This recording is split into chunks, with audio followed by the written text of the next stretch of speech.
Bien, nous, c'est des températures qui nous vont très, très, très, très bien. Merci Ambre, merci Marc pour votre invitation. On est vraiment bénis et heureux d'être avec vous ce matin. On a passé un excellent moment hier matin avec plusieurs de vos responsables et on a été bénis d'être en leur présence. C'est encourageant de voir les visions qui se mettent en place dans les églises et vous faites partie de ces églises encourageantes. Et je vous encourage fortement à suivre cette équipe, à vous engager auprès de cette équipe parce qu'il y a vraiment de magnifiques projets, de belles visions et je crois que Dieu n'en a pas fini avec vous. Amen. Je suis de ceux qui pensent que nous vivons une époque formidable. Et je sais à quoi vous pensez. Vous vous dites, le pauvre. Même les informations n'arrivent pas jusqu'en haut, quoi. Alors je vous rassure, vous pouvez passer par Lille. On a la télévision, on a les réseaux sociaux. Bref, on sait ce qui se passe en France et dans le monde en général. Mais j'affirme tout de même que nous vivons une époque formidable. Je ne souhaiterais pas exercer mon ministère dans une autre génération que celle-ci. Les chercheurs en missiologie disent que depuis ces 40 dernières années, on a gagné plus d'âmes à Christ que depuis 2000 ans.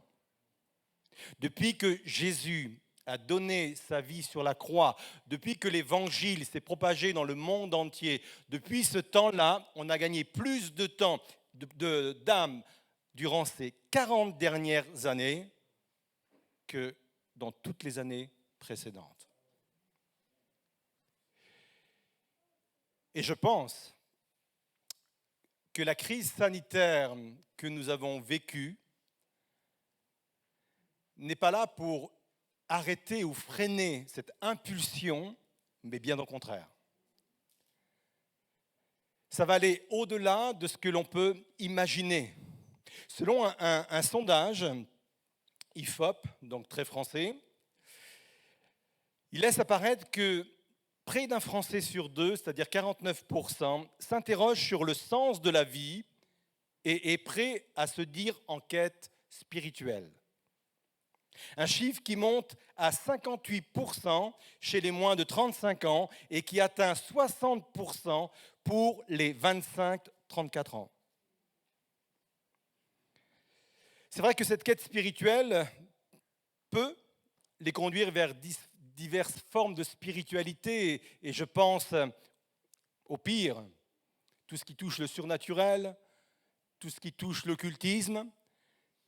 Mais au-delà de cela, je me dis qu'il y a une population plus que jamais qui est prête pour recevoir le message de l'Évangile. Et il faut que les églises aujourd'hui prennent conscience de cette réalité. Et je sais que vous le vivez depuis la crise sanitaire. Beaucoup d'âmes arrivent à Christ. On a dans notre église de Lille des jeunes qui arrivent en grand nombre, sans arrière-plan chrétien, sans leurs parents. Ils ont parfois 16, 17, 18 ans, 20, 25 ans, et qui vivent d'authentiques conversions parce qu'il y a une soif de sens, il y a une soif de vérité, il y a une soif de valeur. Et ça, c'est présent aujourd'hui dans notre société. C'est pour ça que je veux affirmer tout à nouveau que nous vivons une époque formidable. Tous les ingrédients sont là pour vivre des temps de croissance extraordinaire. Je vais le dire sous cette formulation-là, parce que j'ai banni de mon vocabulaire le mot réveil. Et je vais vous expliquer pourquoi. Ce mot nous renvoie à une certaine forme d'intervention de Dieu qui a eu lieu peut-être dans le passé, mais nous servons un Dieu qui est infiniment varié. dans sa sagesse, dans ses interventions. Et le fait de pouvoir revenir à des vocables comme réveil nous fait parfois attendre à une certaine forme de manifestation de Dieu. Et on se dit, tant qu'il n'y aura pas ce type de manifestation, rien ne se passera. Et je pense à cet homme qui était handicapé dans la piscine de Bethesda, couché là régulièrement, et ça a duré des années. Et lui pensait que son salut allait venir de l'eau qui allait et qui remuait de temps en temps. Et lui ne voyait que l'intervention de Dieu sous cette forme-là, alors que Jésus lui-même était à côté de lui. Et je pense que parfois, dans nos églises, on est focalisé. Je suis le premier à lire des biographies, je suis le premier à me nourrir de tout ce que les chrétiens ont pu vivre dans le monde entier, dans le passé. Mais je veux bannir de mon idée ces formes de réveil, parce que je crois que déjà aujourd'hui, dans ce lieu, dans cette ville et dans notre pays, tous les ingrédients pour vivre une croissance d'âme sont réunis. Et c'est important de vivre cela.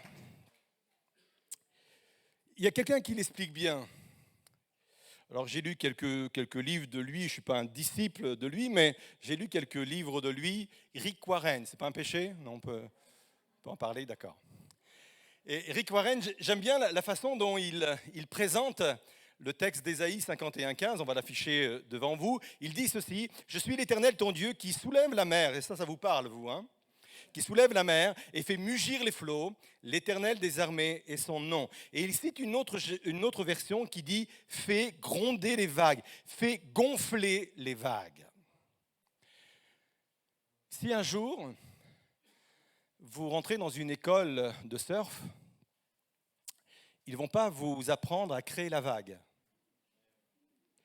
Ils vont vous apprendre à choisir un bon matériel, on va le dire comme cela. Ils vont vous apprendre, et des fois je m'amuse à voir des gens comme ça sur la plage essayer de tenir l'équilibre. Vous voyez de quoi je parle? On va leur apprendre à rentrer dans la vague, à tenir debout dans la vague, à sortir dans la vague quand celle-ci meurt et essayer d'en récupérer une autre. Mais on ne va pas vous apprendre à créer la vague.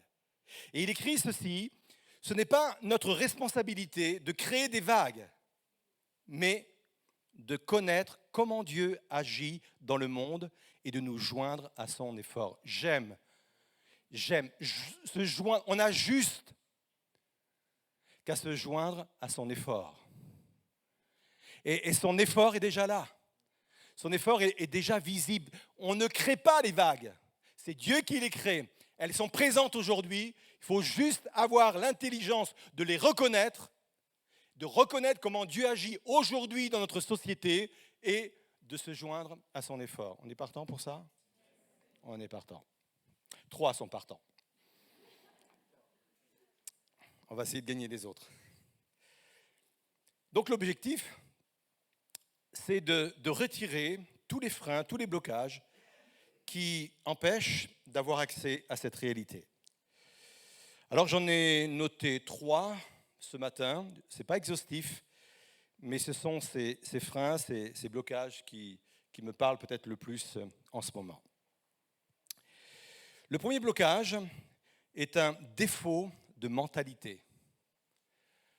Connaissez tous ce texte: « Garde ton cœur plus que toute autre chose, car de lui viennent les sources de la vie. » J'aime la version Tob, qui, elle, dit « Garde ton cœur en toute vigilance, car de lui dépendent les limites de ta vie. » Nous, on a toujours pensé que ce qui nous limitait était à l'extérieur de nous. On a toujours pensé que c'était les autres, c'était le contexte, les circonstances. Ah, vous savez, pasteur, hein, les temps sont durs. Hein. Or, la Bible dit, Dieu dit, que les limites de ma propre vie sont à l'intérieur de moi.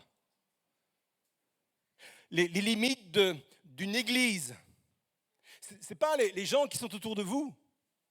Les limites d'une église, ce n'est pas la conjoncture à l'extérieur. Les limites d'une église, elle est à l'intérieur. C'est un défaut de mentalité. Ma façon de penser va déterminer les limites de ma vie.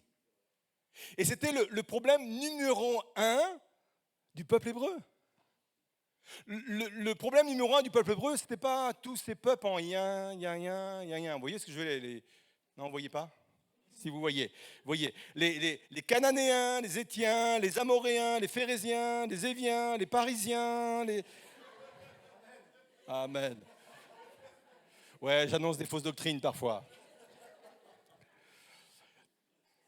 Ni les enfants d'Anak, qui étaient des gens qui étaient hyper grands. C'était même pas les villes fortifiées, c'était même pas les chars de fer.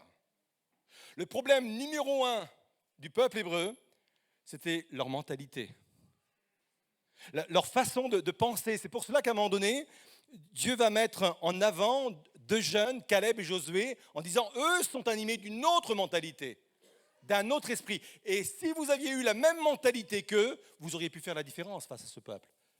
Parce que les limites n'étaient pas à l'extérieur de vous, mais étaient à l'intérieur de vous. Je pense qu'il y a des bénédictions qui sont différées à cause de nos mentalités. Là où ils auraient dû mettre 11 jours pour se rendre dans le pays promis, ils ont mis 40 ans et tourné en rond. 11 jours, retenez ça, 11 jours auraient suffi pour traverser. Ils ont mis 40 ans. Pour des questions de mentalité. Il faut faire une mise à jour constante de nos mentalités, de notre façon de penser pour deux raisons essentielles. La première, pour que je ne sois pas moi-même un frein au projet de Dieu pour ma vie et pour cette génération. J'aime une citation d'un pasteur new-yorkais dans les années 30 qui s'appelle Schumacher. On va le mettre devant. Ça pique un peu, je vous préviens un peu, ça pique un peu. Il dit ceci, il a dit ceci, il a écrit ceci. Les chrétiens de la première génération, je vous ai prévenu, ça pique, hein, sont les pharisiens de la seconde génération. Je peux donner cette citation parce que j'ai 60 ans, moi bientôt, dans un an, et je pense commencer à faire partie de cette deuxième génération.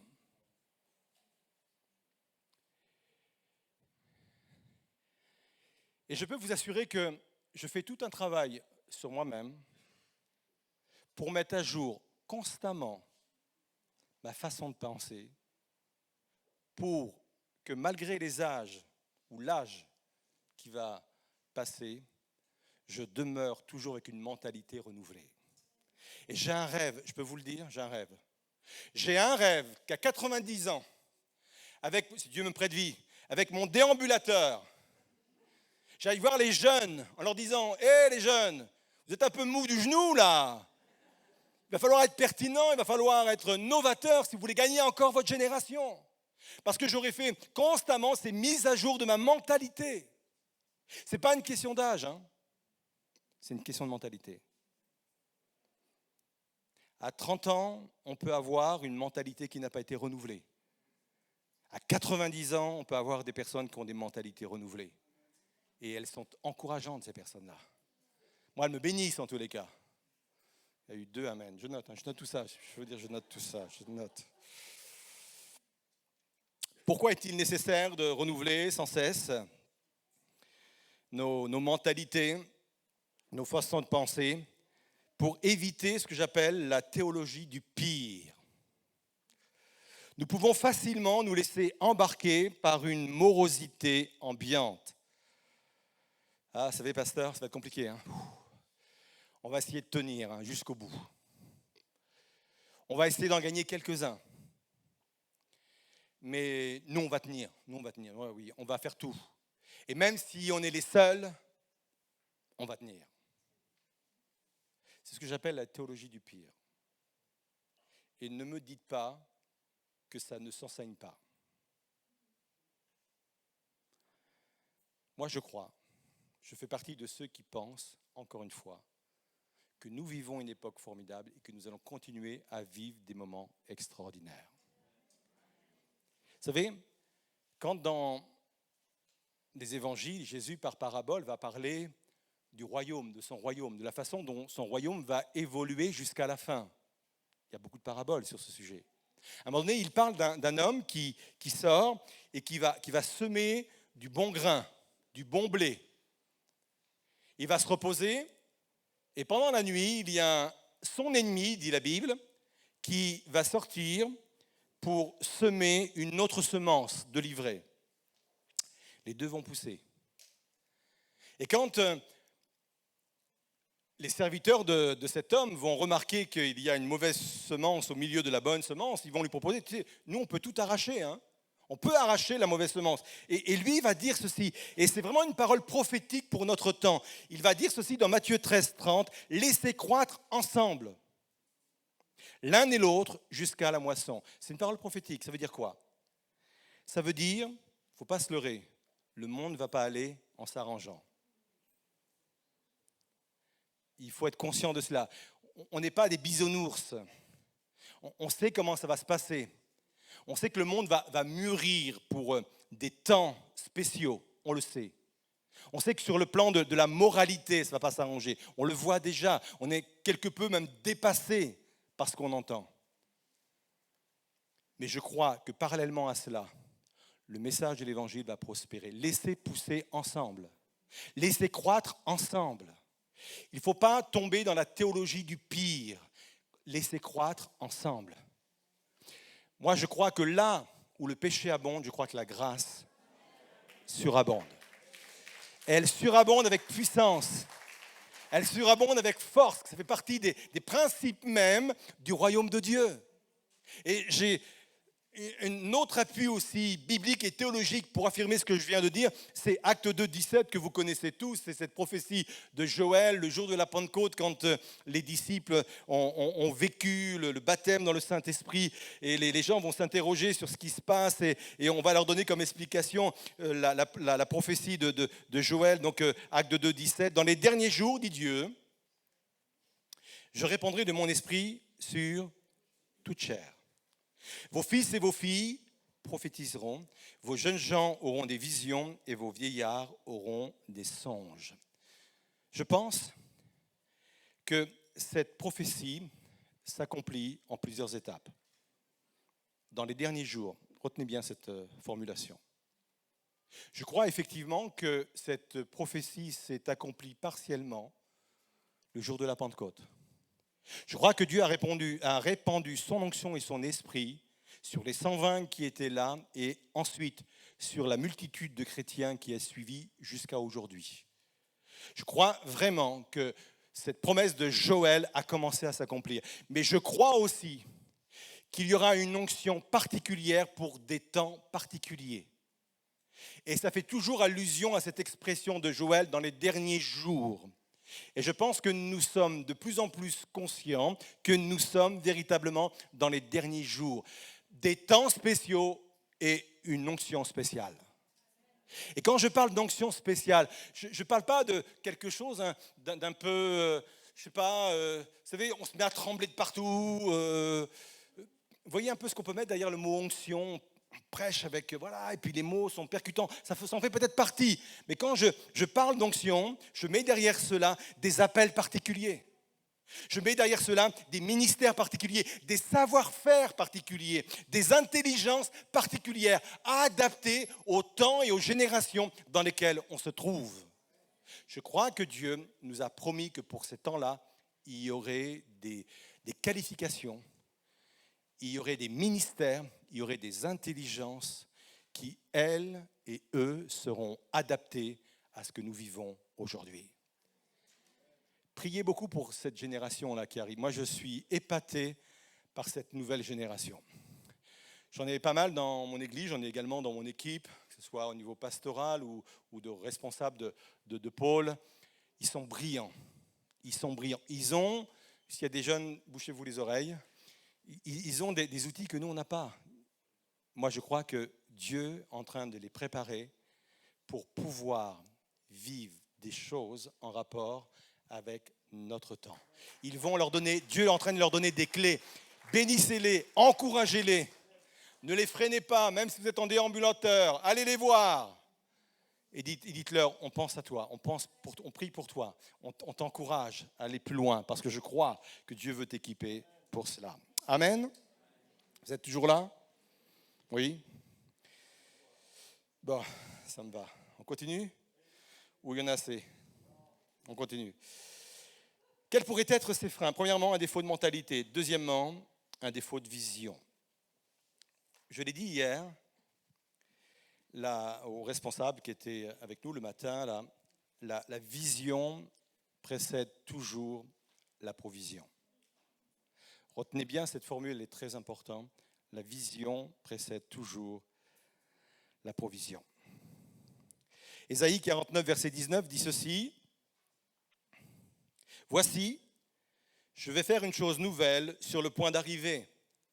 Ne la connaîtrez-vous pas? Je mettrai un chemin dans le désert et des fleuves dans la solitude. Et j'ai fait souligner ne la connaîtrez-vous pas parce que derrière cette question, il y a un challenge, un défi que Dieu nous donne. En fin de compte, il est en train de nous dire, est-ce que vous allez faire l'effort d'y croire? C'est ça l'idée qu'il y a derrière. Tout ce qu'on vient de partager depuis le début, le fait que nous vivons des temps vraiment formidables, des temps particuliers sur le plan de la foi, sur le plan spirituel, tout cela, les promesses qu'il y a dans la parole de Dieu, en fin de compte, Dieu nous interpelle en disant, mais est-ce que tu vas faire l'effort d'y croire? Est-ce qu'aujourd'hui, tu es capable d'avoir cette vision qui consiste à croire que nous pouvons vivre cela? Allez-vous faire l'effort de sortir de vos tentes, de nos tentes, comme a pu le faire Abraham, pour pouvoir contempler le ciel et de voir ces milliers et milliers d'étoiles et de dire, je veux croire en cette promesse-là. Sortir de nos mentalités, sortir de nos croyances, sortir de nos schémas de pensée et de dire, je veux croire à cette promesse-là. La vision permet de sortir de nos propres limites. Écoutez bien ceci. La vision permet de sortir de nos contours purement humains. Je l'ai partagé aussi hier avec les responsables, cette citation-là de Tozer, Wilson Tozer. Elle trône sur le bureau de ma tablette et chaque matin quand je l'ouvre, je suis confronté à cette citation. Dieu nous emmène au niveau de l'Église dans une nouvelle saison avec des enjeux assez importants, avec des projets financiers extrêmement importants. Et j'ai besoin à chaque fois de me remettre cela à l'esprit. Dieu cherche ceux avec qui il peut faire l'impossible. Quel dommage que nous ne planifions que les choses que nous pouvons faire par nous-mêmes. Défaut de vision. Je crois que très souvent, on a mal interprété ce texte, vous savez, de Luc 14, verset 28, qui dit « Car lequel de vous, s'il veut bâtir une tour, ne s'assied d'abord pour calculer la dépense et voir s'il a de quoi la terminer ?» Et on s'est souvent servi de ce texte pour justifier nos frilosités, nos prudences excessives, nous cachant derrière un semblant de sagesse. Moi, j'ai une autre interprétation de ce texte-là. Moi, je pense qu'il faut s'asseoir et je pense qu'il faut calculer la dépense. C'est très sage. Et, en fin de compte, pourquoi on s'assoit?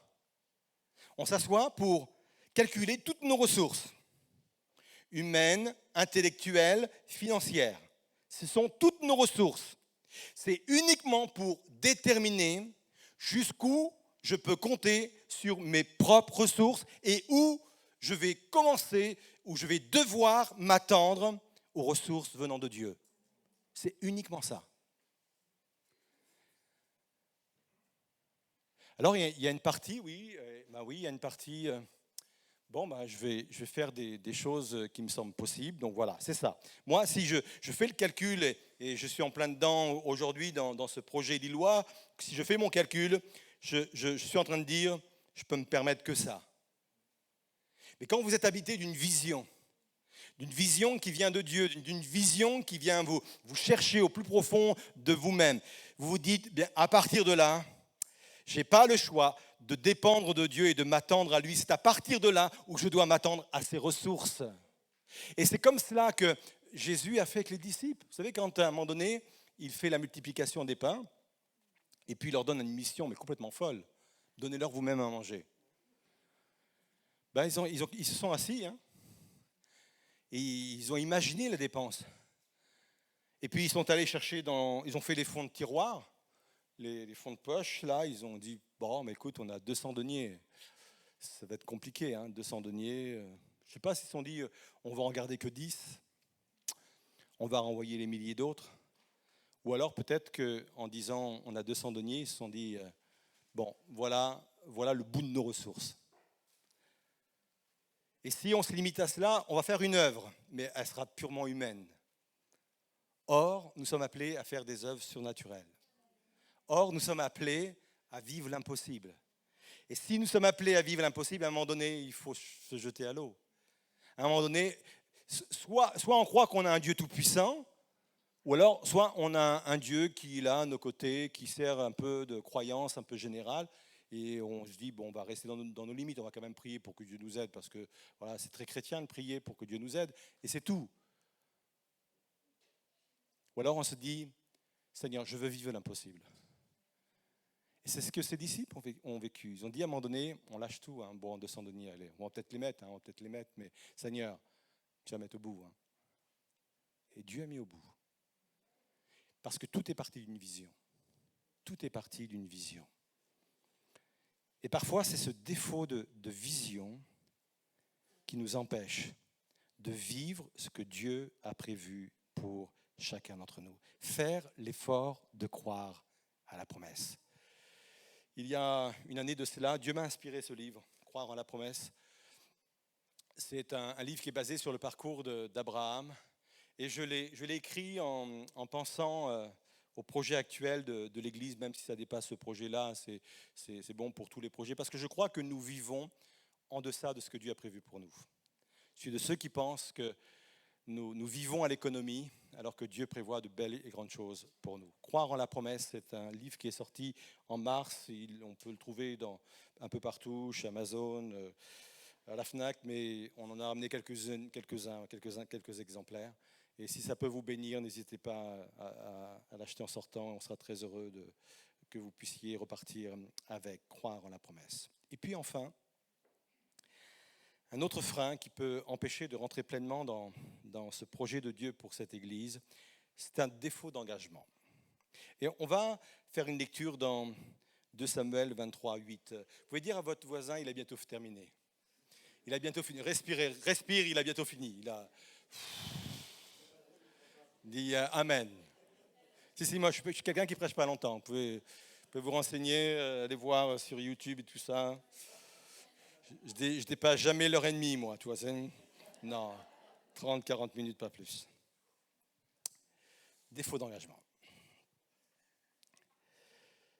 Alors ça concerne un gars qui a un nom particulier, Jocheb Baskhebet. C'est un des généraux qui était dans l'équipe de David. Et il est dit de lui, franchement, il est impressionnant. 2 Samuel 23, 8, l'un des principaux officiers, il brandit sa lance sur 800 hommes qu'il fit périr en une seule fois. Mytho! C'est pas possible. Ne serait-ce que par la longueur de la lance, c'est pas possible. C'est impossible. Je crois en Dieu, hein. Je crois au miracle de Dieu, mais c'est pas possible. Alors beaucoup de chercheurs, de théologiens se sont dit, mais il y a quand même une explication derrière cette histoire, c'est pas possible.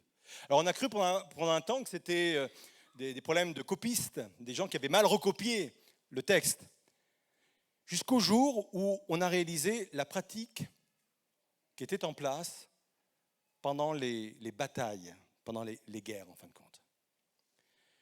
Quand une armée était victorieuse, et qu'il y avait, sur la scène n'est pas agréable à imaginer, mais qu'il y avait sur le champ de bataille des centaines, ou peut-être même des milliers de cadavres. Et là, entre autres, il y en avait 800. L'officier qui était à la tête de l'armée prenait sa lance et la brandissait sur le champ de bataille pour manifester et marquer qu'ils avaient été vainqueurs. Et moi, je trouve que nous, les pasteurs, on a vraiment le beau rôle. Parce que nous, on est sur l'estrade et nous, on brandit la lance. Et on dit des pasteurs qui sont à la tête des églises qui fonctionnent bien. Ouais, il est bien ce pasteur-là. T'as vu comment l'église, elle grandit? Mytho! Il brandit la lance, c'est tout. Il fait son job. Bien sûr, il a le leadership. Bien sûr, le général en question de David, il avait son leadership. Et on l'a mis à cette place-là à cause aussi ou grâce à cela. On est d'accord sur ce sujet. C'est pour ça qu'il y a quelque temps de cela, on a pris une décision radicale sur l'église Lille Métropole. Nous, l'équipe pastorale, on ne fait plus aucun baptême. Et ce sont nos responsables de pôle qui baptisent. Parce qu'on trouve que ce n'est pas normal qu'on brandisse, nous, la lance. Parce que si le gars, il a pu brandir la lance, c'est parce qu'il y avait des milliers de soldats derrière qui sont allés au champ de bataille. Certains peut-être même sont morts. Et si je mets cette histoire en avant, c'est parce que je ne crois pas à l'homme providentiel. Je ne crois même pas au ministère providentiel. Je crois qu'on a reçu des ministères différents. Je crois que certains ont peut-être reçu plus que d'autres. Et ça, c'est essentiel. Mais un ministère tout seul ne peut pas marquer une église, ne peut pas marquer une ville, ne peut pas marquer un pays. Ce n'est pas possible, ça. Il faut derrière qu'il y ait une vraie dynamique d'engagement. Il faut qu'il y ait des hommes et des femmes qui s'engagent. Et nous sommes bénis sur l'Assemblée de Lille Métropole parce qu'on a une belle équipe d'équipiers. On a à peu près sur 1 millier de participants. On a 350 équipiers, ça fait 35%. Ce n'est pas suffisant, mais on aimerait encore plus que cela. Mais on est bénis parce qu'on a des gens précieux, on a des gens qui sont capables, des gens extraordinaires, qui ont reçu de Dieu des choses, mais bien plus que nous, dans leur domaine peut-être. Et ça vient nous chercher, nous, dans nos églises. Ça vient nous chercher. Vous savez, un jour, Napoléon, vous connaissez? Un petit peu? Ouais, c'est ça, il y a des... Ouais, c'est à côté, hein. Ouais, j'ai senti en arrivant là. Napoléon, à un moment donné, quand il était face à une bataille, il a développé une carte du monde. C'était rapporté par un de ses généraux. Et il a pointé du doigt la Chine. Et il a dit ceci, là, il y a un géant qui dort. Le jour où il va se réveiller, la terre va trembler. Il était visionnaire, hein? Parce qu'aujourd'hui, on se dit, s'il peut dormir encore un petit peu, on veut bien lui chanter même une petite berceuse. Je peux me prendre pour Napoléon ce matin? Je vous rassure, je fais une thérapie sur le sujet. Et là, j'aimerais dire, en vous pointant du doigt, il y a dans cette église un géant qui dort. Il y a un géant qui dort dans cette église. Et le jour où il va se réveiller, la ville va trembler. La région va trembler. Le pays va trembler. Et parfois, on ne peut pas rentrer dans les promesses de Dieu. On ne peut pas rentrer dans ce que Dieu a prévu pour nous, la vision de Dieu, par défaut d'engagement. Alors nous, on a toujours en tête l'homme providentiel, parce que aussi le mouvement auquel on appartient s'est bâti comme cela. On a tous en tête des noms ou en mémoire des noms comme Scott et d'autres. Et on attend le futur Scott. Ben, vous allez mourir avant. Hein. Je ne crois pas au ministère providentiel. Je crois que des gens ont reçu des ministères particuliers. Je crois que des hommes et des femmes sont capables d'entraîner derrière eux des armées. Je le crois à ça. Je crois que Dieu a donné des dons comme cela. Mais il faut l'engagement de tous. Et ne pensez pas que vous n'avez rien reçu du Seigneur. Ne pensez surtout pas. Je le sais que dans chaque église, il y a des appels fabuleux. Il y a des ministères fabuleux. Il y a des ministères extraordinaires. Il suffit simplement, à un moment donné, de dire, Seigneur, me voici. Que puis-je faire pour toi? Que puis-je faire pour toi? Je vous l'ai dit, je ne vais pas aller beaucoup plus loin. Je voudrais vous inviter simplement à vous lever à votre place.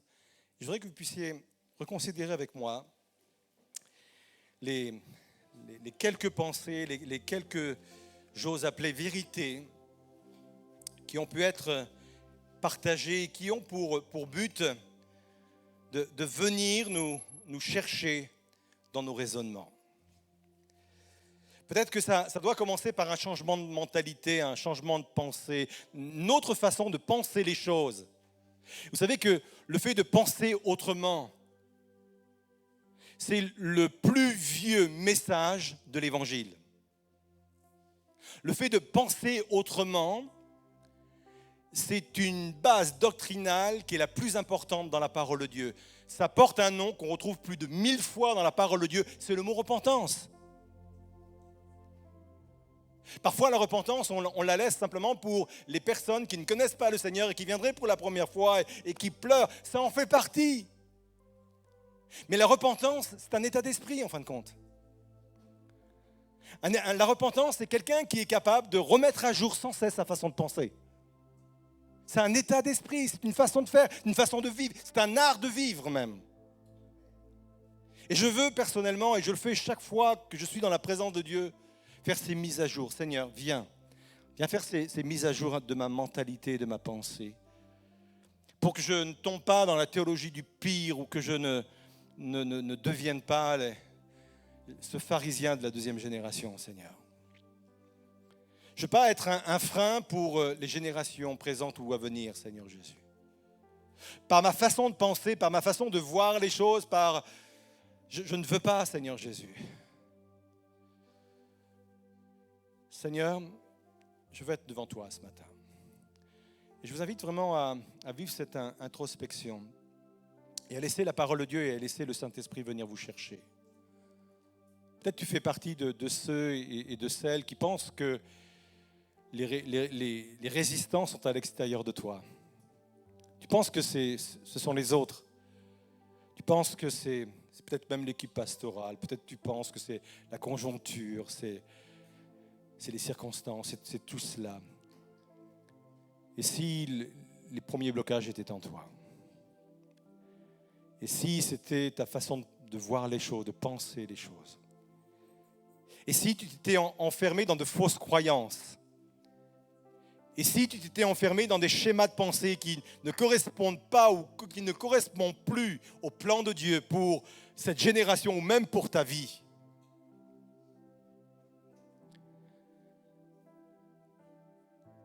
Il faut se débarrasser de ces mentalités-là. Parce qu'on vit une époque formidable. Et je veux en faire partie. Et je veux y contribuer. Seigneur, je veux voir également aussi loin que toi.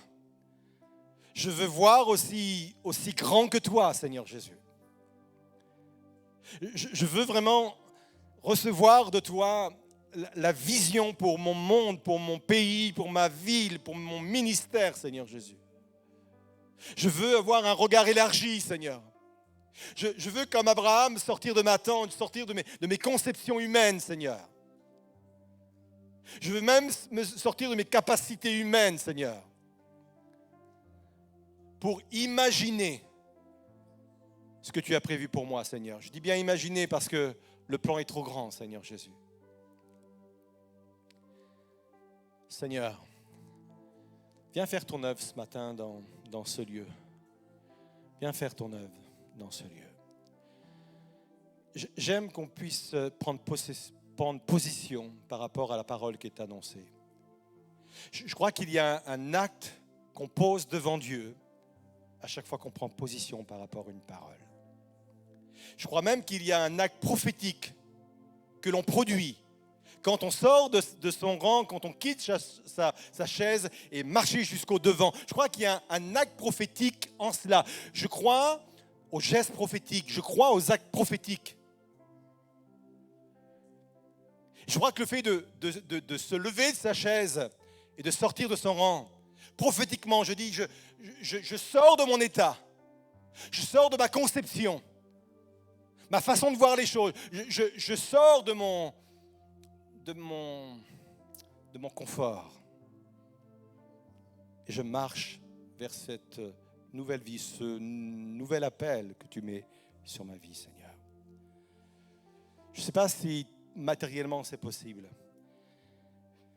Mais si plusieurs veulent faire cette marche prophétique en venant sur le devant, faites-le. Sortez de vos rangs, venez sur le devant et je vais prier pour vous. Je vais prier avec vous. Peut-être que tu t'es arrêté sur ton chemin. Peut-être que tu t'es arrêté sur ta progression. Peut-être que tu t'es arrêté dans ce que Dieu avait mis dans ton cœur. Peut-être que tu t'es arrêté sur les promesses que Dieu avait mises sur ta vie. Prophétiquement. Mets-toi en marche. Prophétiquement. Sors de ton confort. Prophétiquement. Va à l'appel, au devant de l'appel que Dieu a mis sur ta vie. Venez sur le devant. Approchez-vous vraiment le plus près pour qu'il y ait le maximum de personnes qui puissent venir. J'aimerais que l'Église entière ce matin réalise que nous vivons une époque particulière. J'aimerais que vous puissiez réaliser, Église de Fréjus, j'aimerais que vous puissiez réaliser, et j'aime nommer l'Église parce que je crois qu'il y a des identités qui sont attachées, des caractères, des personnalités qui sont attachées à des églises. Église de Fréjus, Dieu t'appelle à être derrière ceux qui vont peut-être brandir la lance, mais tu vas participer à ce que Dieu est capable et veut faire dans cette région et dans cette ville. Je vais prier pour vous. Seigneur Jésus, tu viens au-devant de ceux et de celles qui, ce matin, ont fait cette marche prophétique, Seigneur Jésus. Peut-être n'étaient-ils pas conscients, Seigneur Jésus, de cette époque dans laquelle on vivait, dans cet appel que tu avais mis sur leur vie, Seigneur Jésus. Mais je veux croire ce matin qu'une mentalité nouvelle vient habiter les cœurs. Je veux croire qu'il y a non seulement chez ceux qui sont sur le devant, mais aussi peut-être ceux et celles qui n'ont pas osé, Seigneur Jésus, venir. Je crois qu'il y a une mentalité nouvelle, Seigneur. Une autre façon de penser, Seigneur. Comme tu l'as fait pour d'autres, et quand tu vas encore le faire, viens changer notre façon de penser. Nous voulons vivre, Seigneur, la repentance dans ce domaine-là, Seigneur Jésus. Viens, Seigneur Jésus, viens. Viens faire ton œuvre. Élargis notre vision, Seigneur Jésus. Parce que nous servons un Dieu grand, un Dieu qui a des projets qui nous dépassent, un Dieu qui voit bien au-delà que de notre vision, Seigneur. Viens élargir notre vision. Et viens renouveler ceux et celles qui peut-être sont découragés dans leur appel, peut-être découragés dans leur mission, peut-être découragés dans leur ministère, Seigneur. Viens les renouveler, viens les relever dans le nom de Jésus. Je crois que tu es en train de bâtir quelque chose dans les cœurs maintenant, Seigneur Jésus. Oh Seigneur, en ton nom, je bénis ces personnes et en ton nom, Seigneur Jésus, je bénis cette Église. Et en ton nom, on veut proclamer ce que tu es en train de faire. On veut acclamer, Seigneur, ton action. On veut proclamer qu'il y a quelque chose qu'on ne voit pas, mais qui prend place dans ce lieu ce matin. On veut le proclamer dans le nom de Jésus. Merci, Seigneur Jésus. Merci, Seigneur Jésus. Et pendant que le groupe de louanges puis va interpréter un chant, vous pouvez reprendre place dans votre cœur. Et croyez que ce que vous avez posé comme action ce matin, Dieu l'entend, Dieu le voit. Et que quelque chose de nouveau est en train de se passer dans votre vie. Alléluia.